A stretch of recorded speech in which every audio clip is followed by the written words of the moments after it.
Hello friends. ये general toxicology के बारे में थोड़ा बात करेंगे। इसका मेनली मेरा फोकस स्टार्टिंग में डेफिनीशन पे रहेगा और कुछ कुछ बातें हैं जो आगे बतानी है, तो डेफिनीशन के बाद आप चाहे तो वीडियो छोड़ सकते हैं। तो सबसे पहले मतलब मैं याद कराने की कोशिश करता हूँ डेफिनीशन, जो इसका बेसिक डेफिनीशन है। हर चैप्टर में मैं डेफिनीशन याद कराने की कोशिश करूँगा, क्योंकि बहुत ज़्यादा ज़रूरी है डेफिनीशन एफएमटी में। तो टॉक्सिकोलॉजी मतलब टॉक्सिक सब्सटेंस, ठीक है। टॉक्सिक सब्सटेंस मतलब पॉइजनस सब्सटेंस, ठीक है। पॉइजनस सब्सटेंस मतलब क्या हुआ, टॉक्सिकोलॉजी मतलब स्टडी करना है।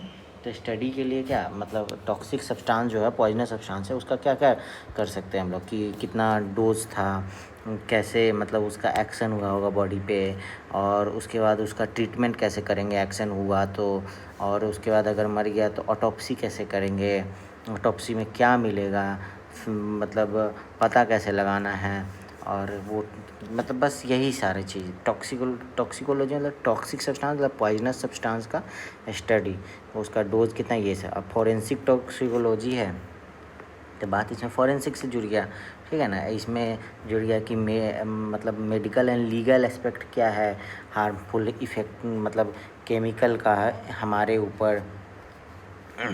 It involve not only identification and quantifying of drug. ये इससे सिर्फ ये नहीं पता करना है कि आइडेंटिफाई हो जाए कौन सा ड्रग है नहीं है, और इससे ये भी मतलब करना है फॉरेंसिक टॉक्सिकोलॉजी में कि रिजल्ट मतलब उसका रिजल्ट क्या हुआ, ठीक है ना। उसका इंटरप्रिटेशन क्या हुआ कि कैसे मरा, मतलब कैसे असर किया बॉडी पे, ये सब फॉरेंसिक में आ गया, ठीक है। क्वांटिफाइंग नहीं करना है, आइडेंटिफिकेशन नहीं करना है, उसके बाद उसका रिजल्ट भी देखना है। अब पॉइजन है, पॉइजन ठीक है, ये एक टाइप का सब्सटेंस है।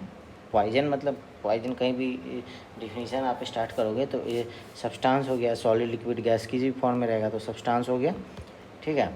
अगर वो बॉडी में डाला गया मतलब तो अगर बॉडी में डाला गया तो बस आपको मतलब डिफिनीशन लिखते हुए ये देखना रखता है कि अगर उसको बॉडी में डाला गया तो वो किसी एक पार्ट को इफ़ेक्ट कर सकता है, या फिर कोई मतलब बहुत सारे पार्ट को अफेक्ट कर सकता है, ठीक है ना। मतलब बॉडी के किसी पार्ट को इल हेल्थ या इल इफ़ेक्ट कर सकता है, या फिर डेथ तक भी और डेथ लिखा हुआ है तो वहाँ तक भी जा सकता है, ठीक है। अब उसके बाद आते हैं टॉक्सिनोलॉजी। इसमें क्या हो गया, टॉक्सिन का स्टडी, टॉक्सिन का प्रोड्यूस बाई प्लांट एनिमल किसी सबसे भी निकलता है, तो उसका भी मतलब स्टडी करेंगे। मतलब शॉर्ट में लिख दिया यहाँ पे, लेकिन आप उसका भी स्टडी ही कर रहे हैं यहाँ पे। अब एक्यूट पॉइजनिंग है तो कम टाइम में, एक्यूट मतलब over a short interval of time, मतलब caused by excessive single dose या फिर several dose of poison in short time. मतलब कि या तो एक बार में ज़्यादा दो, या फिर ज़्यादा डोज है मतलब कम डोज कम ही टाइम में ज़्यादा बार। अब क्रोनिक पॉइजनिंग है, थोड़ा थोड़ा डोज बार बार देते जा रहे हैं, ठीक है ना। जैसे कि इसका एग्जांपल में दिया आर्सेनिक, फॉस्फोरस, लीड, ओपियम। अब सब acute poisoning, so feature of both acute and chronic poisoning. सब एक्यूट पॉइजनिंग मतलब दोनों का, एक्यूट एंड क्रोनिक। फल्मिनेंट मतलब होता है तेज़ी से, तो तेज़ी से is called massive dose of poison where death occur rapidly, तुरंत डेथ हो जाएगा विदाउट प्रीसीडिंग सिम्टम, सिम्टम के बाद ही, मतलब तुरंत एकदम सिम्टम आया और एकदम हो गया। मेडिको लीगल एस्पेक्ट क्या होता है कि मतलब मेडिकली क्या सही है नहीं है। तो अगर सब्सटेंस दिया गया है with intention to save life, it is medicine. अगर इंटेंशन बॉडी हार्म का है तो पॉइजन हो गया, ठीक है। लॉ इसमें कोई अंतर नहीं करता है। अगर आप मतलब अगर गलत दिए भी हैं तो भी वो पॉइजन ही है, और पॉइजन है तो भी आपको मतलब धारा लगे हैं। IPC 284, ठीक है। यहाँ पे 284 है एंड 328 है, ठीक है। तो ये 28 यहाँ आ गया, और ये 4 का 3 हो गया, ठीक है। इस तरह से याद रख सकते हो। या 284 था तो यहाँ पे 3 आ गया, यहाँ 2 था यहाँ 3 हो गया, 28 इधर चला गया। अब ये देखो 284 में है, 284 पहले का है तो इसमें उतना कड़ा नहीं होगा, इसमें जेल भी कम होगा, 6 मंथ का होता है, इसमें 10 साल का होता है। तो इस टाइप से आप याद रखो। 284 IPC cause hurt injury with rash or negligent conduct with respect to poisonous substance shall be punished with imprisonment up to 6 month with or without fine, ठीक है ना। इसमें क्या कहता है कि जो भी कॉज करता है हर्ट और इंजरी, मतलब किसी ना मतलब गलती से भी हुआ with respect to poisonous substance, बस उसको सज़ा मिल सकती है। और 328 IPC क्या बोलता है, administering of any poison stupefying by or intoxicating agent with intent to, मतलब अगर इंटेंट है, ठीक है ना, तो उसको 10 साल का सज़ा, ठीक है। अब narcotic drug and psychopathic substance act आया था, उसमें क्या है, नारकोटिक ड्रग क्या होता है, Coca leaf, cannabis, opium, Poppy, all drug manufacture from drug, मतलब अगर इससे हुआ, किससे बना, Coca leaf, cannabis, opium, Poppy, इससे ड्रग बना तो क्या हो गया, नारकोटिक ड्रग। साइकोट्रोपिक सब्सटेंस क्या हो गया ना, नेचुरल और सिंथेटिक कुछ भी हो, जैसे ऊपर वाला नेचुरल है, और एनी सॉल्ट प्रिपरेशन ऑफ सब सब्सटेंस, मतलब इन सब सब्सटेंस का मतलब include in the list of psychotropic substance, ठीक है ना। इससे कोई भी सब्सटेंस बनाया गया, सब्सटेंस नेचुरल और सिंथेटिक और एनी साल्ट और प्रिपरेशन ऑफ सब सब्सटेंस, इस टाइप का कोई भी सब्सटेंस बनाया गया, ठीक है ना, नेचुरल और सिंथेटिक, तो उसको साइकोट्रोपिक सब्सटेंस कहेंगे, जैसे कि एम्फेथेटामिन, पेंटोबार्बिटूरेल एंड डायजेपाम, ठीक है। डायजेपाम को मैंने बताया था एपिलेप्सी के ड्रग्स में, ठीक है। अब पनिशमेंट भी हो सकता है, पनिशमेंट कैसा हो सकता है ये आप देख सकते हैं, शैल be punished with rigorous imprisonment, 10 साल से ज़्यादा का हो सकता है। उसके बाद एक्सटेंड टू 20 ईयर, फाइन हो सकता है 1 लाख का, और उसके बाद बार बार करेगा तो 15 साल तक का सज़ा हो सकता है और 1.5 लाख का फाइन होगा। अब क्लासिफिकेशन ईजी है, मतलब बहुत लंबा सा है लेकिन ईजी है। सबसे पहले आता है कोरोसिव के बारे में आप जानते हो, एसिड बेस्ड सॉल्ट वाला, एसिड बेस्ड सॉल्ट ही कोरोसिव होता है जनरली।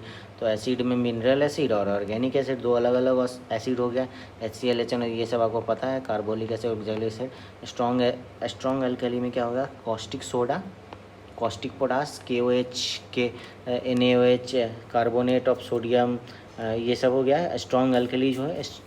और मेटालिक साल्ट में zinc chloride, ferric chloride, AgNO3, ये सब भी करते हैं। ये सब न्यूट्रल सॉल्ट होते नहीं हैं, इन सब ये एसिडिक साल्ट हो जाते हैं, तो इनके कारण क्या होता है ना कि मतलब वो कोरोसिव नेचर होता है।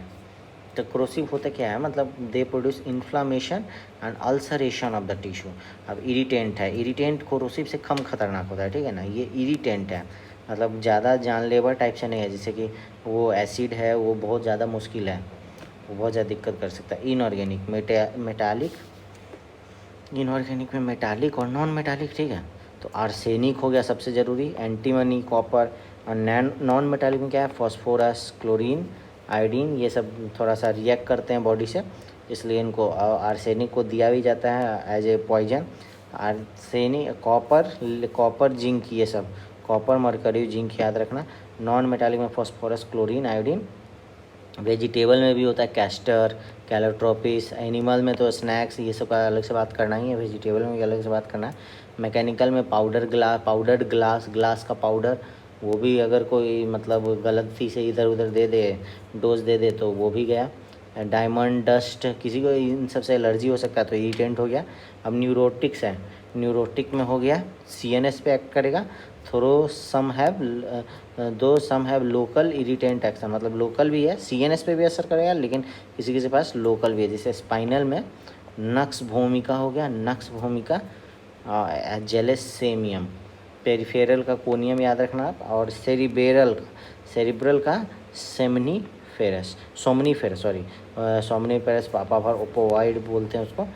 इनिब्रियंट और डेलिरियंट, धतूरा हो गया, कैनबिस, ये सब आपने पढ़ा है, ये अलग से ही न्यूरोटिक्स चैप्टर टॉपिक है।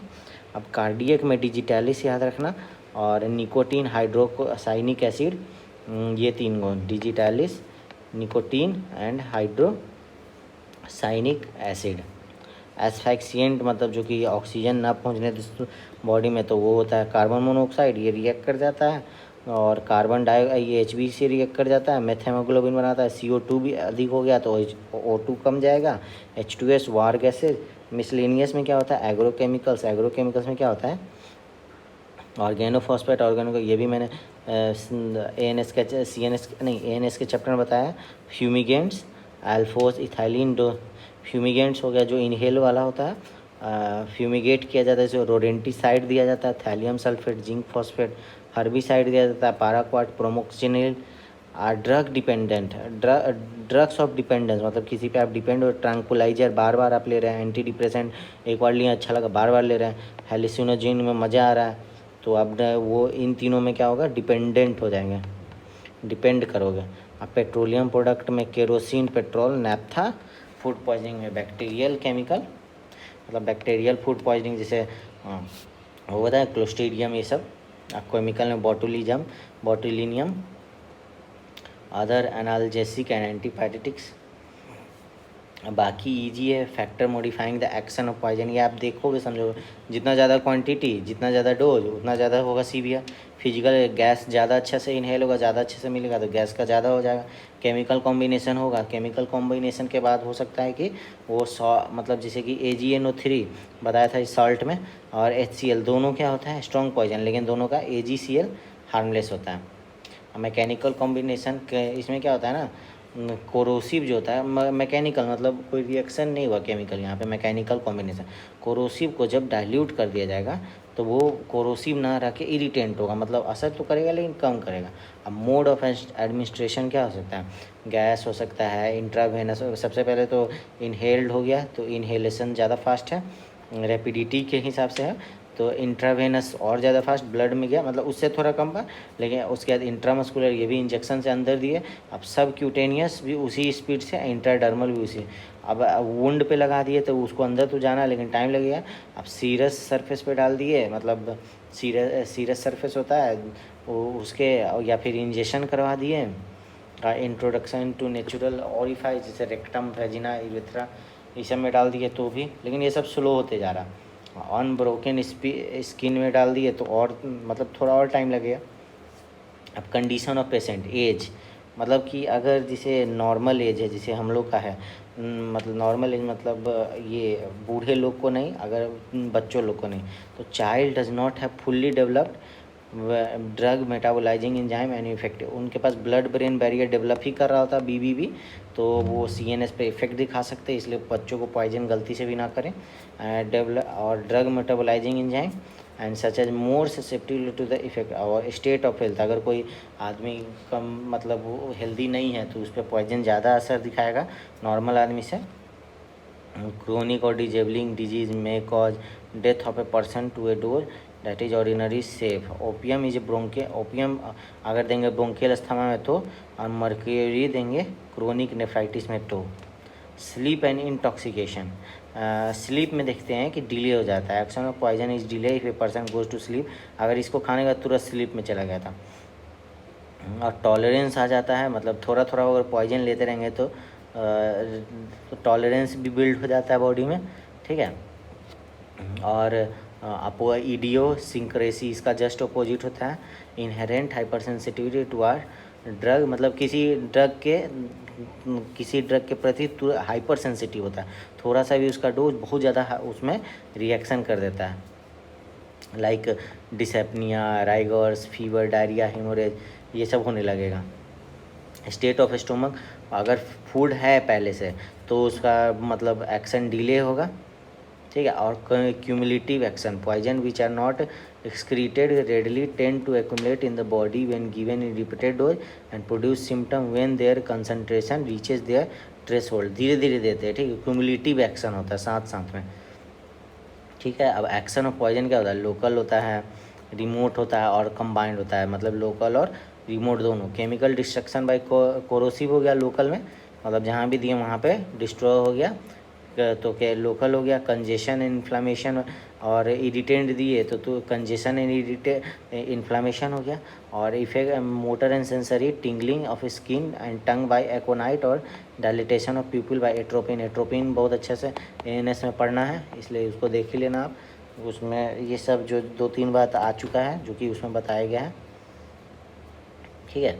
अब डायग्नोसिस करना है, तो डायग्नोसिस करने के लिए क्या होता है, मतलब लिविंग में एंड डेथ में, ठीक है। लिविंग में क्या हो गया, लिविंग में देखते हैं। सिम्टम्स अपीयर इमीडिएटली, मतलब अगर लिविंग है तो तुरंत मतलब पता चल जाएगा कि वो मतलब कुछ खाया पिया और तुरंत उसको पता चल गया कि सिम्टम आने लगा। Symptom are uniform in character and increase rapidly, मतलब कैरेक्टर जो है वही होगा। जैसे किसी को मतलब उल्टी हो रहा है तो उल्टी होते जाएगा रैपिडली, और वो मतलब किसी को दर्द हो रहा है कहीं पे तो दर्द हो बढ़ता जाएगा। और अगर इस बहुत सारे पर्सन एक ही साथ ये सेम टाइप का वो लिए हैं, पॉइजन लिए हैं, तो उनका भी मतलब same all suffer from similar symptom और अबाउट द सेम टाइम, मतलब अगर सेम टाइम में लिए हैं तो सेम टाइम में आपको सिम्टम भी दिखेगा। Strong proof discovery of poison in food taken in the vomits और in excreta is strong proof of poisoning, मतलब इन दोनों को चेक करेंगे तो पता चल जाएगा। अब सिम्टम सजेस्टिव ऑफ पॉइजनिंग, ठीक है। सडन ऑनसेट होगा एब्डोमिनल पेन का, अचानक से एब्डोमेन में पेन होने लगेगा, नोजिया का फीलिंग है, वोमिटिंग और डायरिया कोलैप्स हो जाएगा। और sudden onset of coma with constriction of pupil, आदमी वो होने लगेगा, अनकॉन्शियस होने लगेगा। Unexplained coma specially in children में ब्लड ब्रेन बैरियर का ही बताया था मैंने, तो इसलिए उसमें और ज़्यादा फास्ट होगा, अनएक्सप्लेन्ड होगा। कोमा एडल्ट में known to have a depressive illness, अगर एडल्ट में हुआ तो डिप्रेसिव इलनेस होगा, ठीक है। Rapid onset of peripheral neuropathy such as wrist drop, अच्छा तेज़ी से एकदम तुरंत रिस्ट ड्रॉप जैसा सिम्टम आएगा। पेरिफेरल न्यूरोपैथी का ये सिम्टम होगा ना, मतलब ये रिस्ट ड्रॉप, तो पेरिफेरल न्यूरोपैथी टाइप का सिम्टम आएगा। अब रैपिड ऑनसेट ऑफ न्यूरोलॉजिकल और GIT illness in person known to be occupationally expose to chemical, मतलब कि तुरंत से न्यूरोलॉजिकल और जीआईटी इलनेस उसको फील होगा, पेट में दर्द ये सब होने लगेगा। सडन ऑनसेट ऑफ कन्वल्जन्स, पगलाने लगेगा। Delirium with dilated people's, paralysis हो जाएगा specially of lower motor neuron type में। जॉन्डिस भी हो सकता है एंड हिपैटोसेलुलर फेलियर, मतलब बहुत कुछ भी हो सकता है इनमें, ये मतलब सजेस्टिव है। Oliguria and proteinuria with proteinuria and haematuria, persistent cyanosis, ठीक है। अगर क्रोनिक पॉइजनिंग है, मतलब बहुत टाइम से दिया जा रहा है, तो एग्जैजरेटेड होता है symptom. After then suspected food fluid, मतलब एग्जैजरेट करेगा बॉडी, मतलब धीरे धीरे दिया जा रहा है क्रोनिक टाइम से, तो जो भी उस टाइप का फूड रहेगा तो उस पर अफेक्ट होने लगेगा, ठीक है।